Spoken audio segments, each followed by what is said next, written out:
আমি কি আপনাদের জন্য কিছুই করিনি? মুহূর্তে সে বক্তব্য দেওয়া শুরু করবে, সেই মুহূর্তে আপনারা দলে দলে আসবেন, ধানমন্ডি 32 নম্বরে বুলডোজার নিয়ে আসবেন। বুলডোজার না পাওয়া গেলে হাতুড়ি শাবল গাইতি নিয়ে আসবেন। শেখ হাসিনা লাইভে আসার খবরে যখন ধানমন্ডি 32 নম্বরে গিয়ে জনতার ভাঙচুর, তখন শেখ হাসিনা লাইভে এসে হাউমা করে কাঁদেন। তিনি বলেন, আমি কি আপনাদের জন্য কিছুই করিনি? আমি কি আপনাদের জন্য খাবারের ব্যবস্থা করিনি কিংবা চিকিৎসার ব্যবস্থা করে দেইনি? তাহলে 32 নম্বর বাড়িটা কেন ভাঙ্গা হচ্ছে?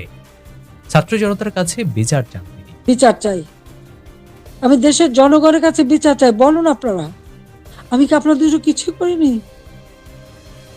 শেখ হাসিনা সরকারের পতনের 6 মাস পার হলো আজ বুধবার। হাজারো শহীদের রক্তের বিনিময়ে জুলাই গণ অভ্যুত্থানের পর গত 5ই আগস্ট দেশ ছেড়ে পলায়ন করেন শেখ হাসিনা। তবে এই ঘটনার 6 মাস হলেও এখন পর্যন্ত দলটির শীর্ষ এই নেতার কথায় কোনো পরিবর্তন লক্ষ্য করা যায়নি। অনুশোচনা প্রকাশের কোনো ইঙ্গিতও নেই তার কথায়। আজ রাত 9টার পর বাংলাদেশ আওয়ামী লীগের ফেসবুক পেজে তিনি লাইভে আসেন। বরাবরের মতো তিনি এবারও চেহারা দেখাননি। লাইভে এসে তিনি বলেন, জুলাইয়ের এই আন্দোলন কোটা আন্দোলন ছিল না, এটা ছিল একটা ষড়যন্ত্র। আমি বারবার বলছি, এখনো বলছি,